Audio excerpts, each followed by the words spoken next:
Welcome to Mercy Medical Center's live webinar.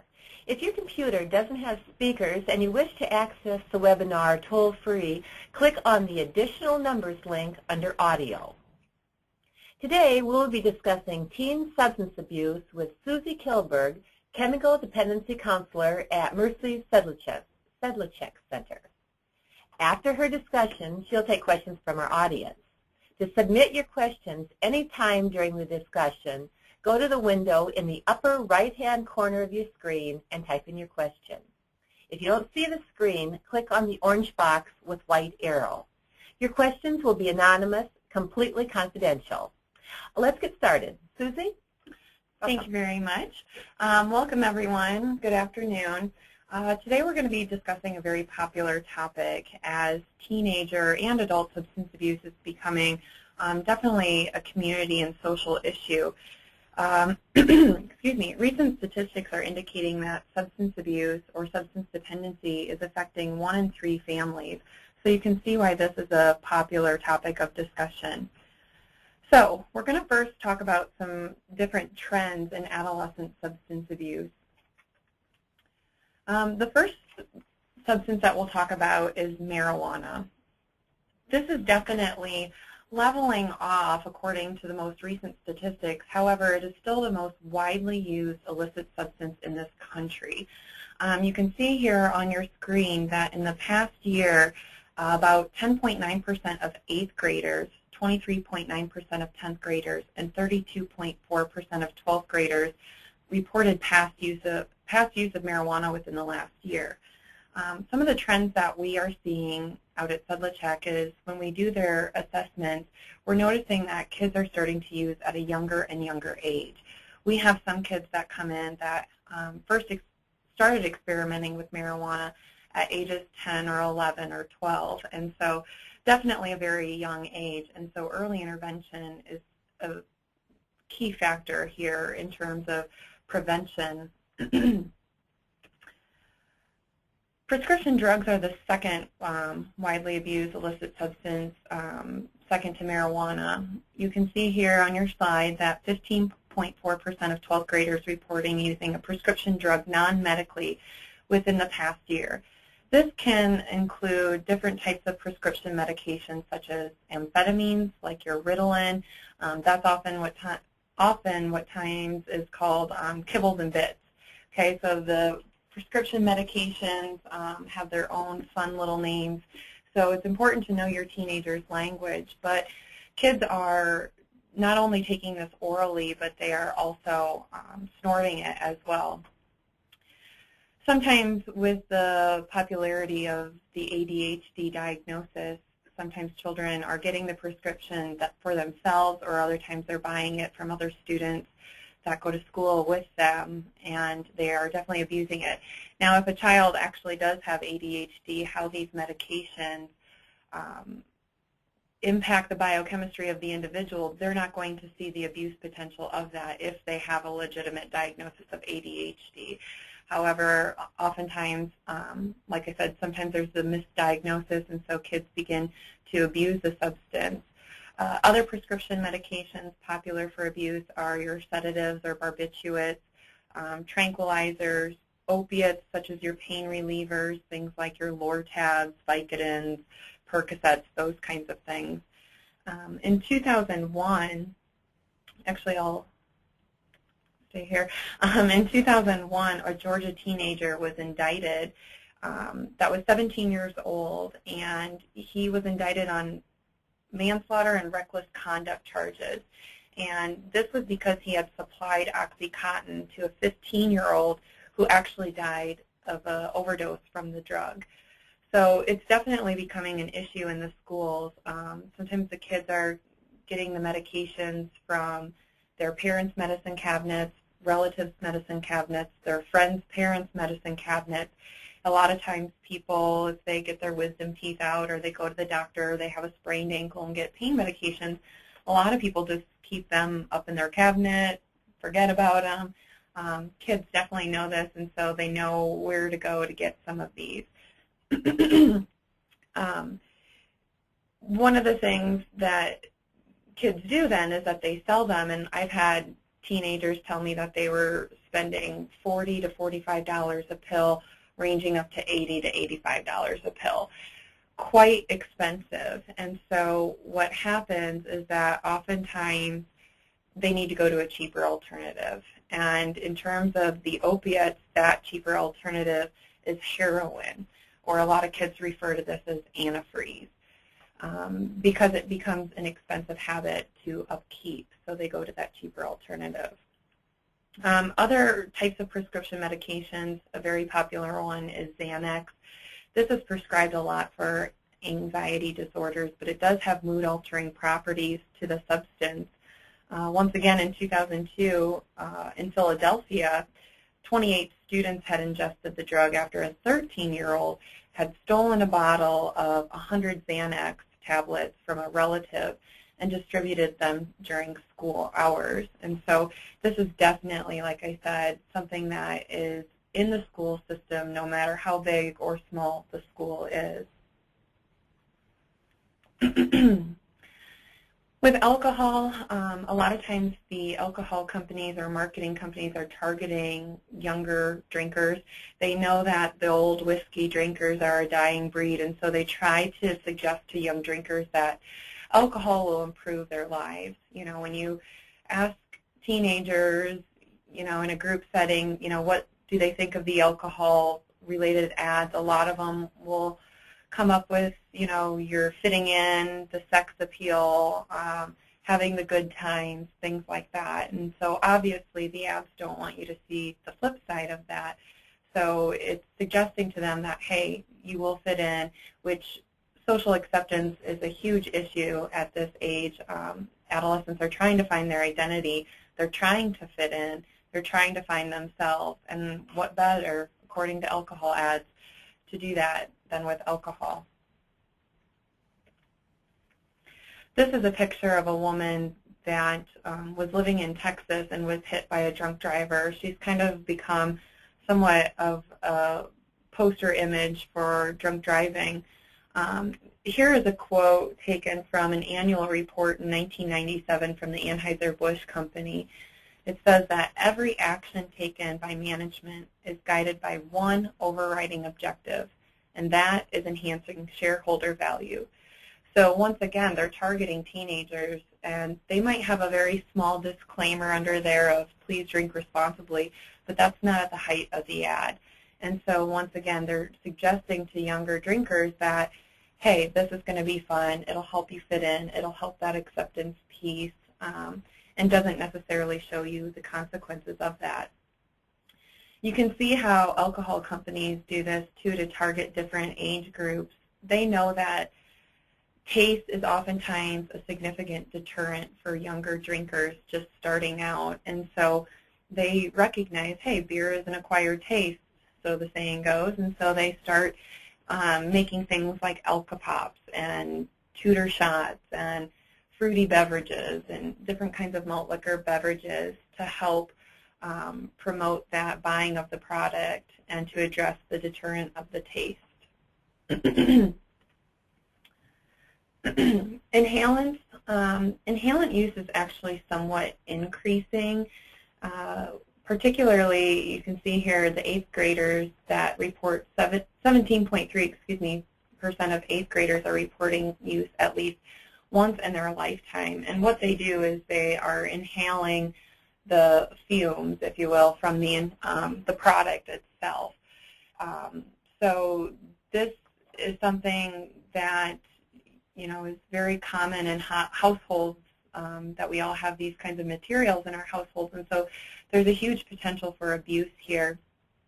Some of the consequences that the individual can have as a result of inhalant use is hallucinations, strokes, those kinds of things.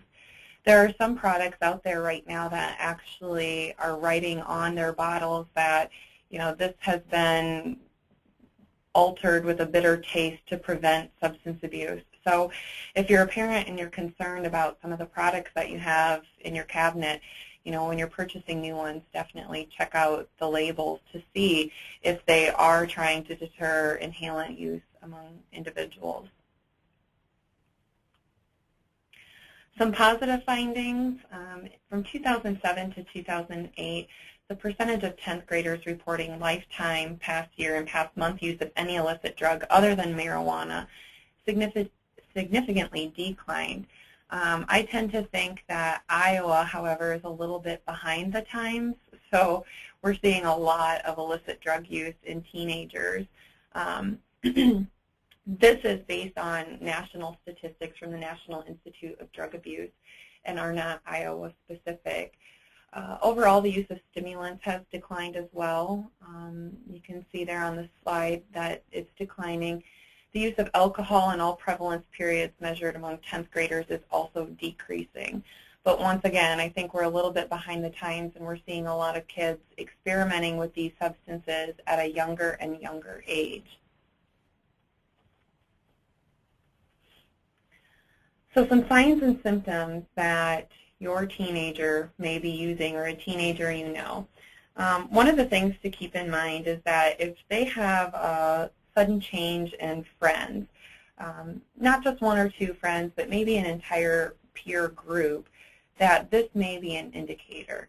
I'd like to preface this with saying that we're going to review some signs and symptoms in the various domains of the teenager's life, but you know your teenager best. And so some of these signs and symptoms are very appropriate, age appropriate for the teenager. And so once again, you know your teenager best. If there's something that you're suspicious of, definitely check into that, because there's probably a reason you're suspicious. But some of these things are very common amongst this age group. So I definitely don't want anyone to take one sign and symptom in isolation and think that that is an indicator. So we'll review all of these signs and symptoms, and once again, you can think about, does this apply, does it not apply? They might also have a sudden popularity with friends who are older, and parents might not necessarily know who these friends are. So if they're completely changing that peer group, and once again, if they are older friends, that can also be a risk factor or a red flag. If they become overly involved with peers when they were formerly more isolated from peers, this too can be a sign and symptom. So you want to kind of consider their overall baseline. What are they typically like? And any strong deviations from that on the extreme might be cause for alarm, might be cause to think, something is definitely going on here, something's different, I better check into that. If they have an increase in social activities, particularly if these social activities are happening at odd hours or very late at night. If your student is attending school or your teenager is attending school and they want to leave the house at 11 o'clock to go out and meet with friends, might be something that might raise an eyebrow, if you will. The other thing is that they might have an increase in phone calls, text messages, instant messaging, those kinds of things. You know, a lot of kids are using text messaging specifically in coordinating drug deals, and how are we going to get this? Where are we going to meet up? That kind of thing. There's another presentation out there that the CRPD does actually on sexting and texting and some of the lingo that is used in text messages even that kids are using as almost a second language, so their parents don't know what they're talking about.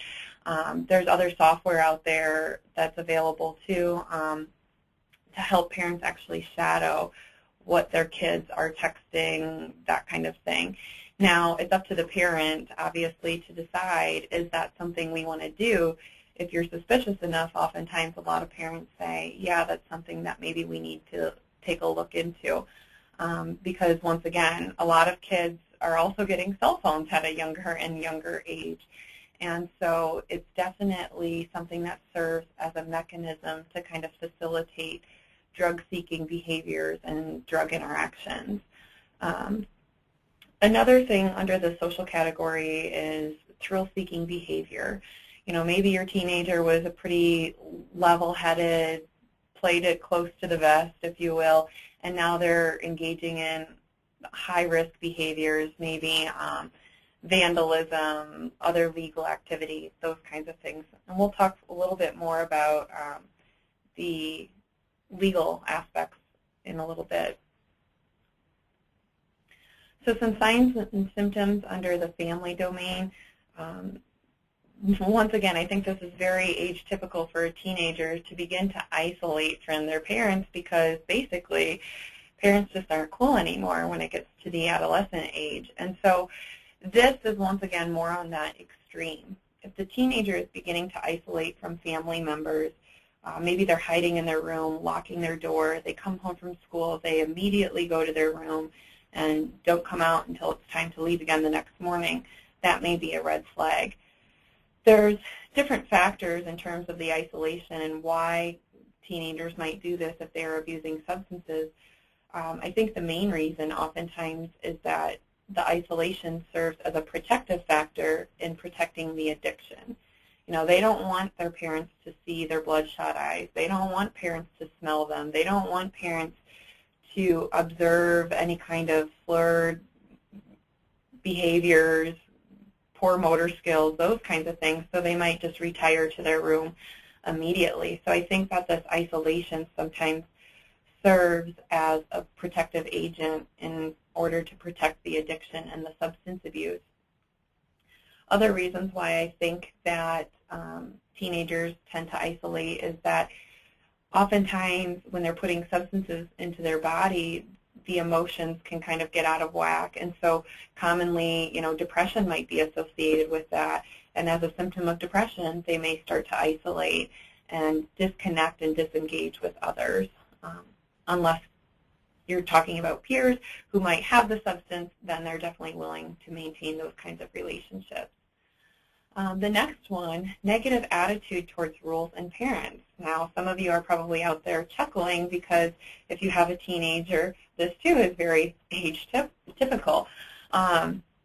However, you know, once again, if they are on that extreme and having that complete I don't care attitude, I don't care what anybody thinks about me, I don't care what my teachers think about me, I don't care if I drop out of drama, choir, football, basketball, whatever, that this might be another indicator, particularly when coupled with all these other factors.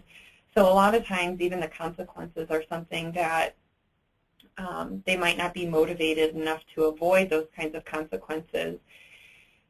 Your teenager prior to their substance use may have been more conscientious, may have been, you know, if a parent grounded them, they followed through with that grounding. But if they are just saying, you know, no way, no how, I really don't care, that kind of thing, that disobedience, if you will, can definitely be a sign if prior to that they were more respectful and things like that. Sneaking out of the house, I think this one oftentimes goes along with the social aspects. Oftentimes they're sneaking out to meet their friends that have substances.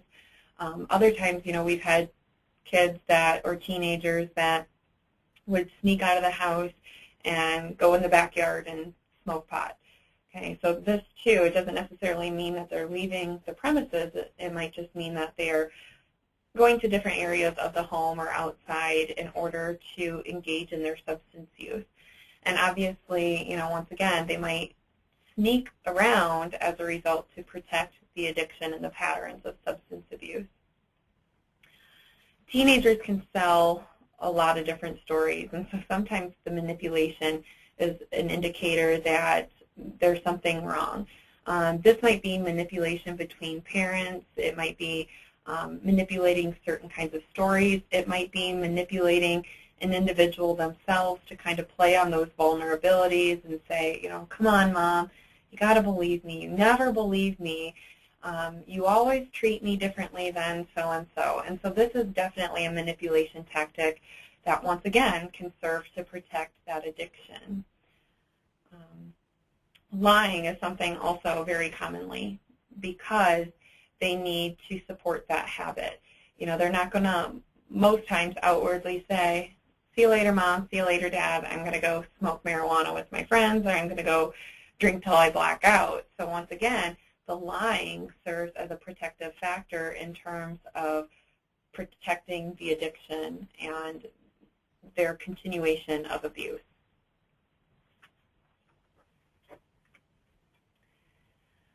Some signs and symptoms in terms of the educational domain, you might begin to see impairments in motivation.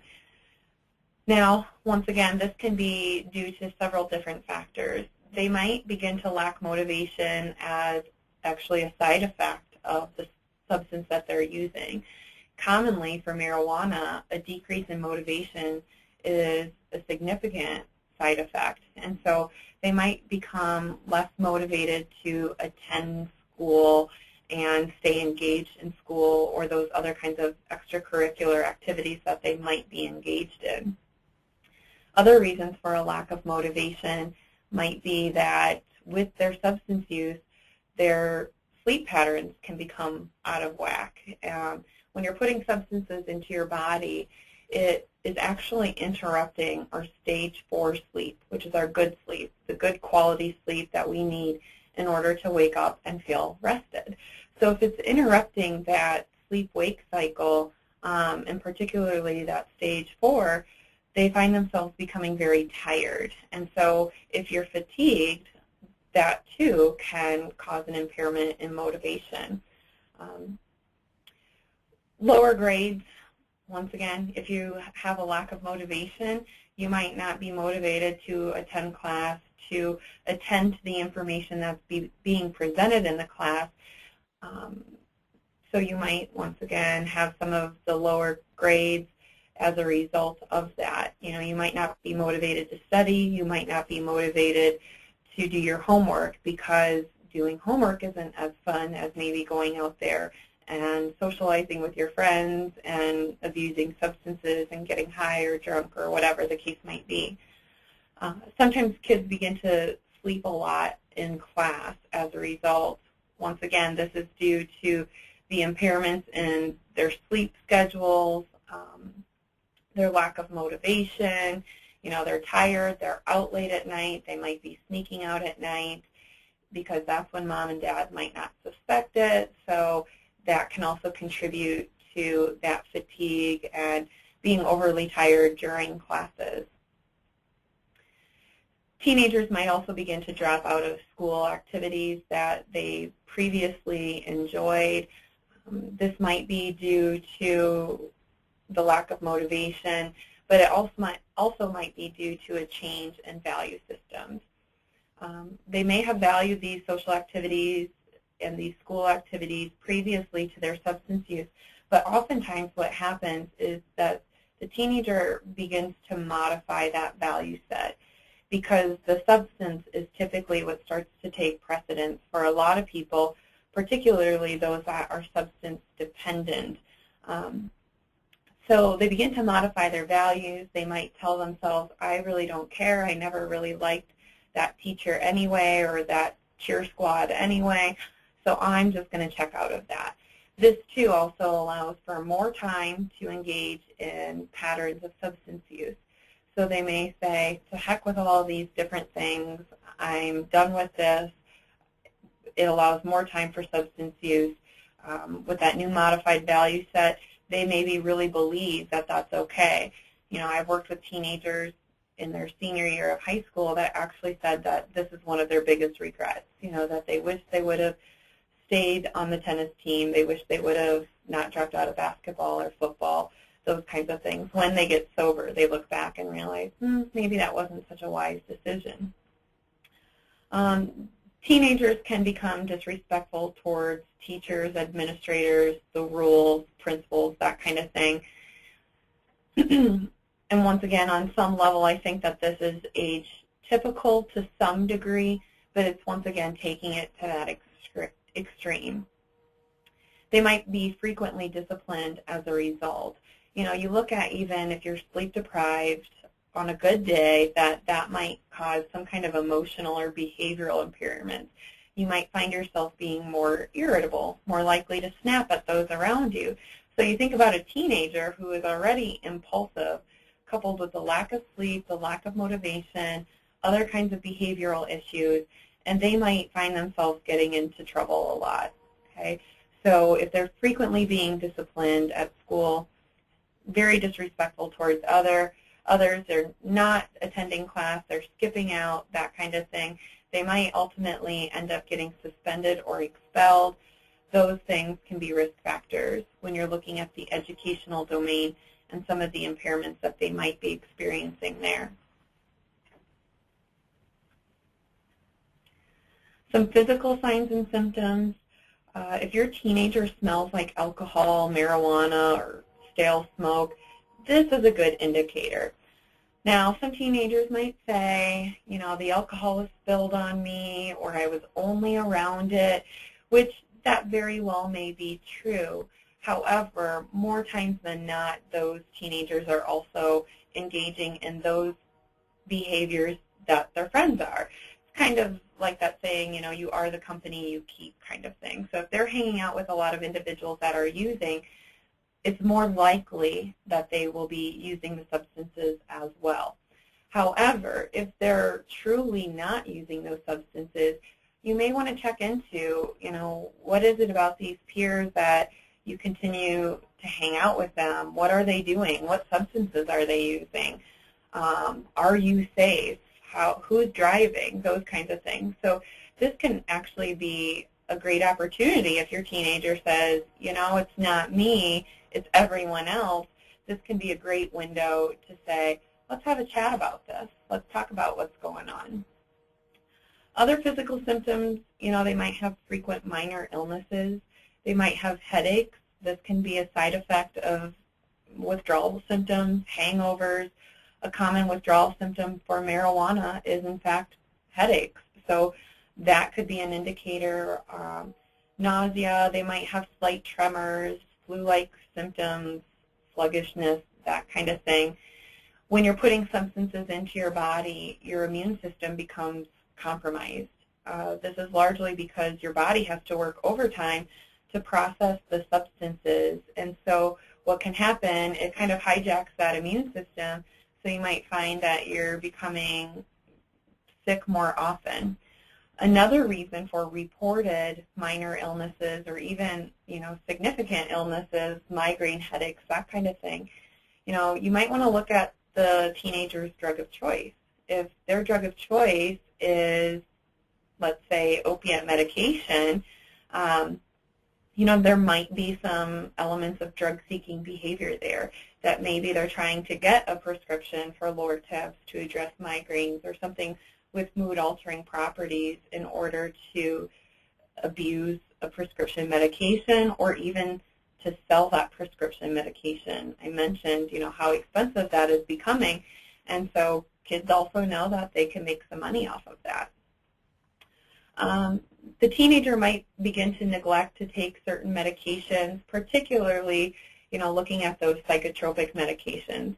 Let's say they have a diagnosis of depression and they were maybe somewhat diligent in taking those medications as prescribed, but now they're saying, you know what, it doesn't even work for me anyway. I'm just going to quit taking it altogether.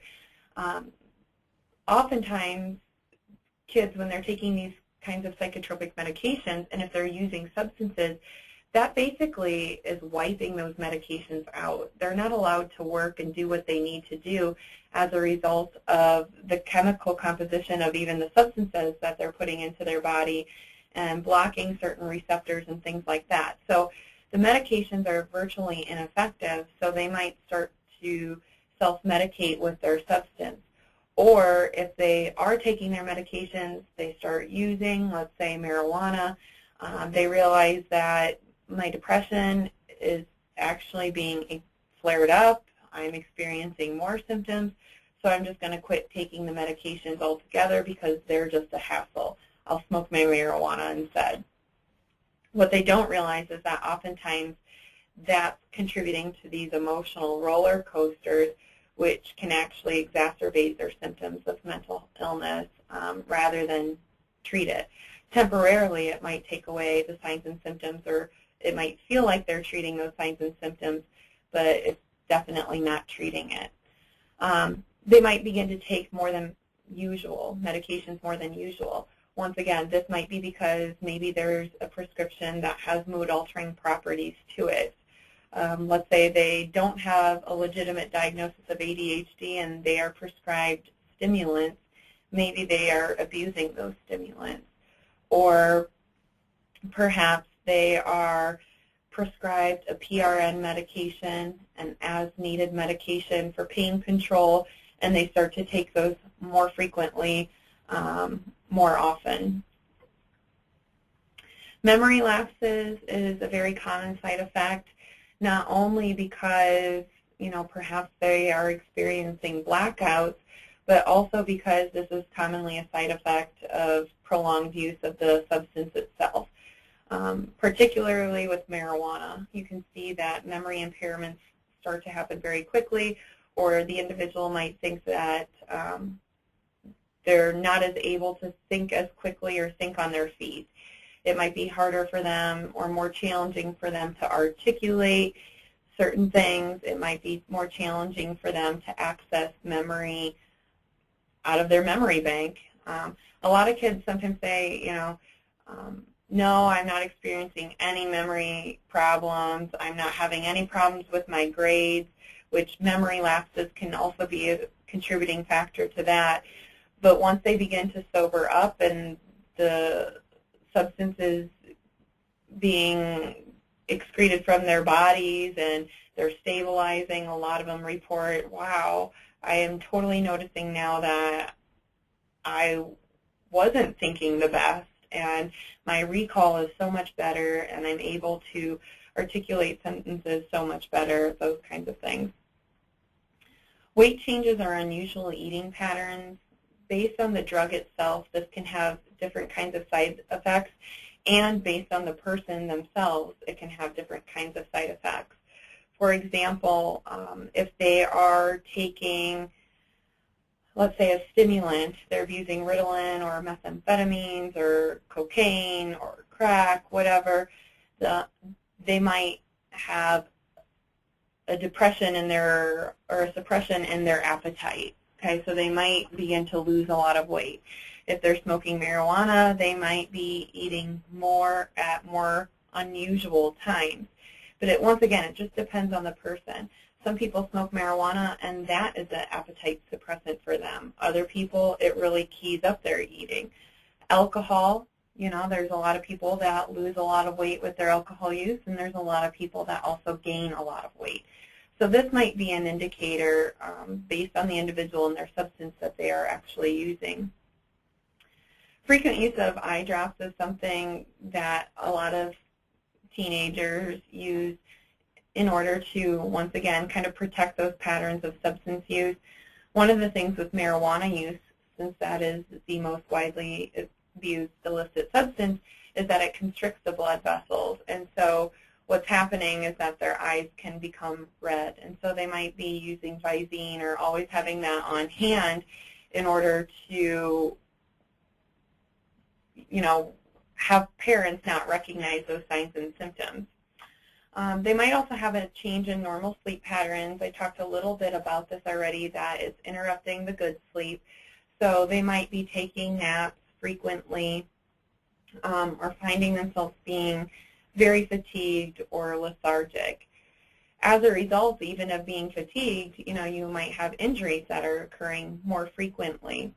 If you think of a time that you were really, really tired, you might notice that your overall motor functioning was somewhat impaired. You might notice that you were hitting the corner of your desk more frequently or things like that. And they say that driving while tired is just as detrimental as driving while under the influence of substances. So you think of that sleep impairment, this might leave them more vulnerable to experiencing injury.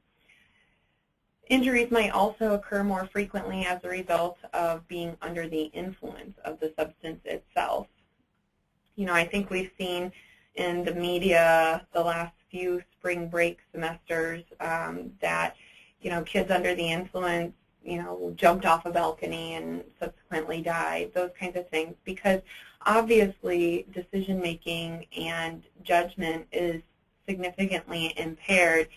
So people might be engaging in higher risk activities, thinking that they're invincible and ultimately getting injured as a result. Even things like falls down the stairs, those kinds of things, that would all fall under this category. The individual might have frequent infections that don't heal. They might have a chronic cough, chronic flu-like symptoms, things like that, once again, because that immune system has been compromised. They might even get a cut on their arm that takes much longer to heal as a result.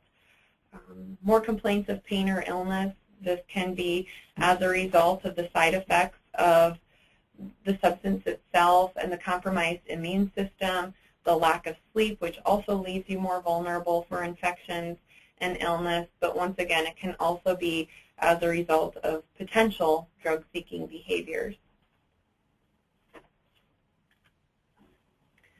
Some legal signs and symptoms. This becomes a very expensive habit to keep up, and oftentimes people say that the last thing to go is the job because they need the funds to support their habit. However, if they don't have a job, which I think there's a lot of teenagers that don't, they may begin engaging in some kind of criminal activity. And that might be things like shoplifting or stealing from family members, or even stealing money out of the cash register at work, stealing parents' credit cards, those kinds of things. Once again, this is typically in reaction or in response to support that habit because it becomes very, very expensive over time. And this is why oftentimes people need to seek cheaper alternatives of the substance. You know, so many kids say, you know, I would never abuse crack because there's additional stigma that is attached to using crack versus cocaine, or using heroin versus prescription medications. But it becomes so expensive that ultimately they need that fix. If they become addicted to that substance, they have that compulsive need to seek out that substance and to use that substance despite the anticipated consequences. So then they may go to that cheaper alternative. So they might begin stealing money or stealing belongings and pawning that as a result of that need for the funds to support the habit. Even the shoplifting, that might just be a result, too, of impaired judgment. You know, teenagers already hormonally become more and more impulsive as their brain starts to kind of figure out what's going on, and you pair that with substance use, additional impaired judgment, inability to kind of foresee the consequences, and they start to engage in these types of behaviors. Which leads me to the next one, the unruly behaviors. This can fall under a lot of different categories. It can be related to the educational impairments. You know, they might be, once again, skipping class. Sometimes they're skipping class to go use their substance. It might be, you know, engaging in other kinds of high-risk behaviors such as vandalism and things like that. If they're starting to acquire certain legal charges or having certain kinds of close calls or incidences with or run-ins with the police, this could too be a red flag. If they have a paraphernalia charge, or if they're getting a possession charge or a zero tolerance charge, those once again serve as a great opportunity for a window of discussion to talk about, hey, you've received this charge, what are you using, how much are you using, how frequently are you using? You know, you hear a lot of stories over the years that, you know, they'll say, well, I got this drug paraphernalia charge, but I swear it wasn't mine. Once again, doesn't necessarily mean that your teenager is lying, but once you look at the peers that they might be associating with, obviously if there's a pipe used to smoke marijuana or any other kinds of substances in that person's car, they're closely related to drug use behaviors. So you might want to check in with that. Oftentimes, you know, we talked about the lying and the manipulation. They can get really good at misrepresenting the truth. Okay, so maybe it wasn't their paraphernalia, but maybe they were using it. Okay, so you want to be very careful with the misrepresentation of the truth. if they're acquiring these charges, a lot of times they are themselves engaged in these kinds of activities. And just to share kind of a random story about one of the stories, one individual said that they had borrowed their neighbor's pants that had marijuana in it. This person didn't know when they borrowed their neighbor's pants that the marijuana was in it, and subsequently they were charged with a possession of a controlled substance. So once again, you can hear some of these outlandish stories that serve as a great opportunity for communication. If they're involved in car accidents or near misses, a lot of teenagers say, I drive better when I'm under the influence, which is a scary thing. They truly believe that, yes, I am a much better conscientious driver when I'm under the influence of marijuana or pills. There's this myth out there that alcohol is the only substance that you should not drive under the influence with, but a lot of kids are saying, hey, I'm out there, I'm driving. They become involved in maybe minor fender benders or significant car accidents. That too could be an indicator. Were they under the influence? You know, it's not uncommon for teenagers to be under the influence of marijuana, get involved in a fender bender, and obviously not get charged with the driving under influence because there's not a quick test out there like a breathalyzer. Okay. This too can be related to some of the other signs and symptoms we talked about. You know, you're sluggish, you're fatigued, you know, you're under the influence potentially, poor judgment, those kinds of things. You put a kid behind the wheel that's also just starting out driving, and they can have some consequences as a result. If the teenager is selling drugs, huge red flag. A lot of times, you know, you'll hear people say, I'm only selling, I'm not using.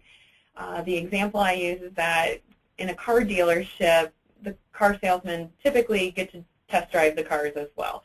So they're probably more likely to be abusing the drugs if they're selling the drugs themselves. Some teenagers are actually selling pseudoephedrine to even adults because, you know, with the new laws, they can only purchase a certain amount. And so some adults are even, or older teenagers, you know, we talked about the change in friends. These older friends are asking younger kids, hey, will you purchase this for us? Okay. Emotional impairments or signs and symptoms under this category. If a teenager has a mental health diagnosis such as depression, anxiety, bipolar disorder, schizophrenia, that this makes it more likely that they will also be abusing substances. Illicit drug use is twice as high in persons with serious mental illnesses than those without. So this already is placing them at a higher risk for substance abuse. Doesn't necessarily mean substance dependency, but substance abuse. So you want to check into that. If your teenager already has a diagnosis, check into that, see, are you abusing any substances? Sometimes they begin to self-medicate, and so the patterns just continue to progress and sometimes spiral out of control. If they begin to talk about or attempt suicide, this can also be a red flag that the individual is using. The health conditions most associated with suicide are mental illness and substance abuse disorders that affect up to 90% of all people who die by suicide. So there's definitely some co-occurring nature that's going on here. So if they're talking about suicide, definitely check into that mental health component and their substance abuse. If the teenager becomes violent or threatening, verbally or physically abusive, this can be related to the associated mood swings. You know, when you're putting the substances into the brain, the body starts to kind of, or the brain, excuse me, starts to kind of goes on the fritz. It has these emotional roller coasters, these ups and downs. So they can definitely experience some behavioral impairments as a result. If they're using their substance to kind of treat the mental health disorder, or it's wiping out the mental health medications, that they get on these roller coasters and you have a rebound effect with the substance. So if you're putting a stimulant into your body, that can cause the crash. If you're putting a depressant into your body, that can kick up the central nervous system, which might increase anxiety. So sometimes the teenager doesn't know exactly what's going on, and they can have these kinds of mood swings or outbursts. Operating at an inappropriate maturity level, once again, some of you out there might be chuckling because this is very age appropriate. But once again, knowing your teenager's baseline. If they are regressing more, to behaviors that are more reflective of maybe a 13-year-old or a 14-year-old, you might want to check into that. Or depending if you have a 13 or 14-year-old regressing back to more 10-year-old-like behaviors, that can also be a result of that ongoing substance use.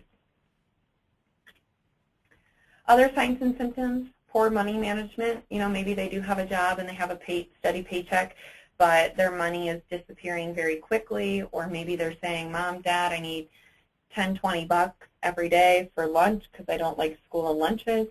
You might want to ask, where is this going? Because I know if you're eating out every day, it probably wouldn't be costing this much. Where is that money going? So if they begin to spend large amounts of money, huge red flag. Once again, if they have drug paraphernalia on them, that this can be an indicator that they are abusing substances. If they're reading drug-oriented magazines or websites, or start to wear more drug-oriented clothing and accessories, that the drug culture has a very specific culture. And if they're starting to have mannerisms or values that are reflective of that drug culture, chances are that they might be participating in that drug culture on some level. Using drug slang and talking about drugs, there's a lot of different slang out there. Google search engines, WebMD serve as a great resource. They talk about getting crunked, high, and drunk at the same time. Special K, using ketamine, crank, antifreeze, kibbles and bits, Fruity Pebbles, having pill parties, those kinds of things, where they put all the pills in a bowl and it's all up for grabs to everyone. So they definitely start to use a lot of this kind of drug slang, which, once again, it serves as a protective agent so parents maybe don't know exactly what they are talking about. So treatment options. First and foremost, prevention is key. And once again, since we're seeing kids using at a younger and younger age, early prevention is best. I equate it to the example that if your doctor told you you had cancer, most people would not wait until the cancer spread to their entire body before they said, I think now I want to know my risk factors for cancer. I think now I want to treat my cancer. I believe it was in 1956 the American Medical Association recognized chemical dependency as a disease. And this is great because this is why we can get insurance coverage for treatment options. But you want to provide that education to your teenager. If there's a family history of chemical dependency, you want to let them know that, and that there may be a predisposition to that. And based on lifestyle choices, they can make that predisposition either flare up or remain dormant. So you want to provide that education. You want to communicate with your teenager, know the risk factors. If there's a co-occurring disorder of mental illness, know that they're twice as likely, to maybe abuse a substance. And if they're starting out, it's never too early. So definitely don't minimize and say, well, they're only smoking marijuana on the weekends. I'm fine with that. If they need an assessment, get them in for an assessment. Let's do the early intervention and try to prevent that substance use from progressing any further, so it doesn't become a substance dependence disorder, and maybe it can stay at a substance abuse. There's different levels of care available, and with treatment, treatment needs to be readily available, and that's one of the great things about Sedlacek Treatment Center is that we have no waiting list, and we can get people in for assessments very quickly and in for treatment also very quickly. You know, for some, they start treatment that same day of their assessment if they need it. But effective treatment attends to the different needs of the individual, not just their drug use. And so at SubleCheck Treatment Center, there's a lot of different levels of care that we offer. We have individual therapy sessions to meet the individualized needs of the patient and their ongoing changing needs. We offer educational classes just to let them know, hey, if this continues to progress, this is what could happen as a result. Let's learn about processing our feelings without substances. Let's learn about social connectedness and how we can address peer influences. Let's learn about all these different things that can serve as a preventative measure.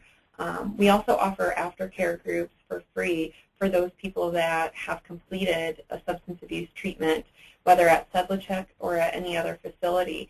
And this is just kind of a way to provide ongoing support. We believe that ongoing support is essential for people to maintain long-term sobriety, so SubleCheck offers that for free. We also have extended and intensive outpatient treatment services. SubleCheck Treatment Center here in Cedar Rapids is the only place in Cedar Rapids that offers intensive outpatient treatment services for adolescents. So that's definitely something that we provide because we recognize that this, once again, is a social issue and is definitely much needed. If the individual is unable to discontinue their patterns of substance abuse on an outpatient level, then we definitely work with the individual and their families to coordinate residential care. And some might need inpatient care at the hospital, such as St. Luke's, but we are willing to help facilitate and coordinate those different levels of care to best meet the individualized needs of the patient and their families. Saving a person can take drastic measures, and sometimes if you, as a parent, see that this pattern of substance use is becoming harmful to the individual themselves or to others, and that individual denies that it is a problem when clearly it is, you can file a committal. And this can be done by having two people that have knowledge of the person's patterns of substance use, and they can go down to the courthouse and sign a substance abuse committal. Sometimes this is what it takes in order to put enough time and distance in between the individual and their substance, and it is a court-ordered thing, so there are consequences that are involved if that individual does not successfully complete the treatment that is recommended. So as I mentioned, SubleCheck Treatment Center specifically, it's the only intensive outpatient program for adolescents. We also offer a self-esteem program that is incorporated into the treatment, as this oftentimes is a huge issue.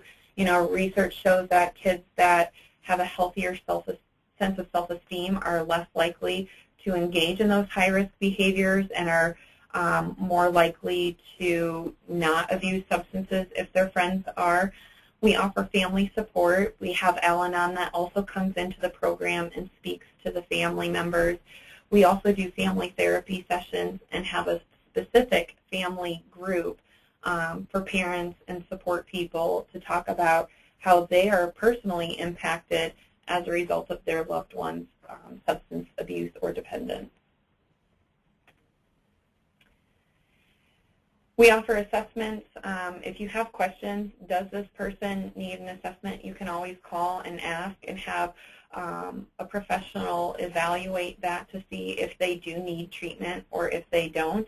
We also offer OWI and legal evaluations if they are charged with possession or OWI, DUI, that we offer those types of assessments as well to see what kind of level of care that they need. And as you can see on the screen, once again, those are the various levels that we offer at SubleCheck.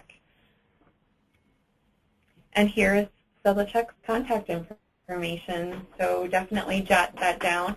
Even if you don't feel you need an assessment, we serve as a great resource to answer any questions out there.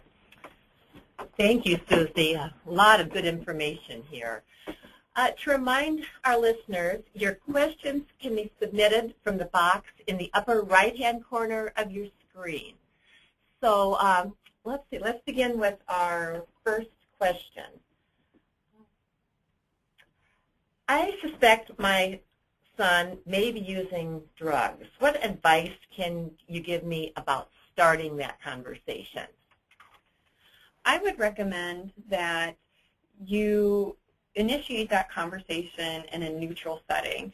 You know, having a family game night is a great way, or having a family dinner and talking about some of these things, or you hear about something in the news that might spark interest, and you can open that conversation to your teenager of saying, hey, you know, do you know anybody that's abusing substances? What's it like at school? And that can kind of be a gateway into a conversation with your teenager specifically. You know, oh, so your friends are using substances and smoking. Does this mean that you've tried it? And so that can be a great segue if they don't feel threatened. Like I said, they're in a neutral setting to begin that conversation. Another question here. Can you explain the terminology used on your mailer? Dexing, crunked, crank? Yes, I can.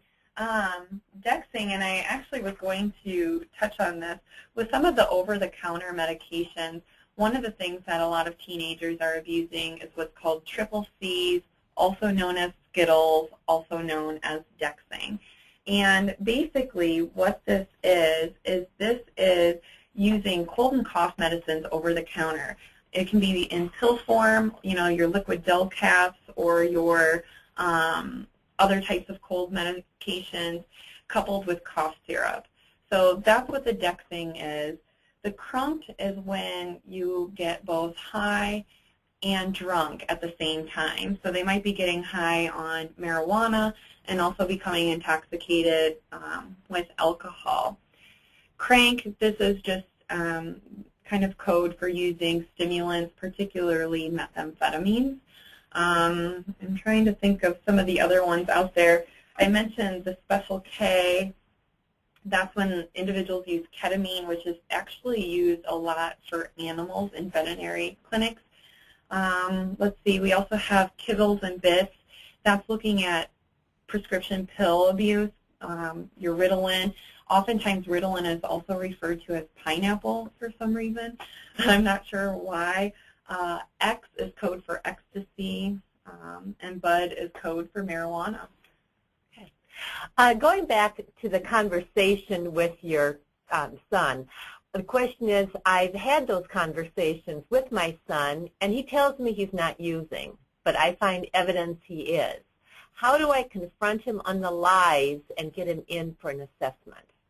Great question, and great job on having that conversation with your son. Once again, you think back to some of the signs and symptoms that we talked about, and manipulation and lying is going to be something that becomes very second nature to a lot of individuals because they want to continue on in their patterns of substance use. I think it's great. You know, there's different ways to use therapeutic confrontation. You know, you can say, I know you tell me you're not using, but I'm finding this evidence that supports that you are. These are the consequences as a result. You can call Cedar and schedule an appointment for an assessment. We can usually get them in within 24 to 36 hours, so that's great. If he is unwilling to do so and you firmly believe that he is using, you can definitely file an involuntary civil commitment to address that. And there he would be taken to the hospital, assessed by a social worker and chemical dependency counselor, and referred for any outpatient treatment services or residential. Another question here. Have you ever heard of a snooze cruise? And if so, what is it? I have not heard of snooze cruise yet. That one is new to me. I would think it would indicate some kind of a depressant if they're sleeping a lot. You know, and most readily available, it comes to my mind with the triple C's and the cough medicines and things like that. some people crash out, other people get a rush, so I'm not really sure what that one is. So the language is ever changing, and I think that's important to note. And so if you are, talking with your teenager or you overhear some of these things, it's not typically very innocent. Kibbles and bits sounds pretty innocent, or Fruity Pebbles sounds pretty innocent, but it definitely can be indicative of something way more. So you want to check into that and the context in which they're using that kind of language. Another question, can you give us some examples of the inhalants the kids are typically using? Different types of inhalants are your common household products. Anything that's aerosol could be potentially abused. Your keyboard air dusters could be abused. Glues, markers, those kinds of things. And one of the things I will mention is that unfortunately, there's no way you can 100% possibly protect your child from every substance out there. Substances have been around for a very long time, and they're going to be even more creative ways, I think, in which people begin to abuse substances. So definitely being aware of what your products are that are sitting under your sink, but oftentimes it's those ones that have some kind of aerosol component to it, and they huff or inhale the fumes or the substance coming from that. Okay. Let's see. Another question. Any recommendations for talking with a teen that takes prescription medications and how they respond to friends that ask about them? So a teen who's taking a prescription, from a doctor's prescription. So if your teenager is prescribed by a doctor, that's a good thing. I would encourage, if there is chemical dependency for that teenager, first and foremost, to let that doctor know. If there are any mental health issues, I would refer to a mental health specialist to make sure that they're not being prescribed a mood-altering substance if there's substance dependence there. In terms of how they respond to friends that ask about them, I think back to the incident in Georgia and the incident in Philadelphia where a 17-year-old, like I said, was indicted on manslaughter charges as a result of giving them to a 15-year-old who subsequently died of an overdose. So educating them about those kinds of things that can happen as well. So if you have a friend that comes to you and asks you, hey, can I buy some of those off of you, what have you, once again, be informed, know the risks involved, know that they might entice you with a lot of money, but there's definitely some significant consequences that can happen as a result. Very good. Is an assessment covered by insurance? And then is there a reason why you would not want to go through your insurance company if the assessment is for your teenager? The assessments are covered by insurance. It definitely depends on your carrier, however. If you don't have insurance, it would be self-pay for us. We do not have a sliding scale fee. But it really comes down to personal perspective. There are some people that would much rather self-pay and not have their insurance companies have that information. And there are other people that are more than willing to have their insurance companies, aid in the co-pays and the financial aspects of that. So it really comes down to personal perspective. Chemical dependency falls under the Americans with Disabilities Act. So, an employer can't necessarily fire you for being chemically dependent. They have to offer treatment. Once again, the American Medical Association recognizes this as a disease. So if you have insurance coverage for this, I think that's a great thing and can serve as a great resource because substance abuse treatment at any facility can be very expensive. One last question here. I suspect my daughter's friend is using marijuana. Should I share my concern with her parents? Great question. And unfortunately, there's no right answer, one size fits all. I think it comes down to different factors in terms of your relationship with your daughter, your relationship with maybe that friend and that friend's parent. If your daughter is saying, you know, I'm confiding in you, please don't tell so-and-so, I think it comes down to the do no harm rule. What's going to do the least amount of harm? However, you don't want to damage your relationship with your own teen because you want them to come to you about these things, and they don't want to feel like you're punishing them or their friends. And so it comes down, once again, to the individual and the parents and how they feel comfortable in addressing that.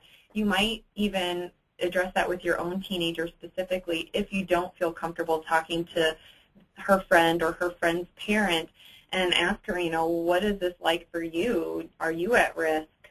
What are some of the consequences that she's experiencing? Are you concerned for her safety and well-being? And if you are, then I think definitely it would become an issue that somebody should be notified of that. I believe we have covered all the questions submitted to us, but if you have additional questions, please call Mercy's Settle Check Treatment Center at 319-398-6226. If you are a Mercy employee, a quiz will be available later today to receive your wellness points. A tape of this program will also be available at www.mercycare.org/live, and you can check this website for information about future webinars. Thank you for joining us today.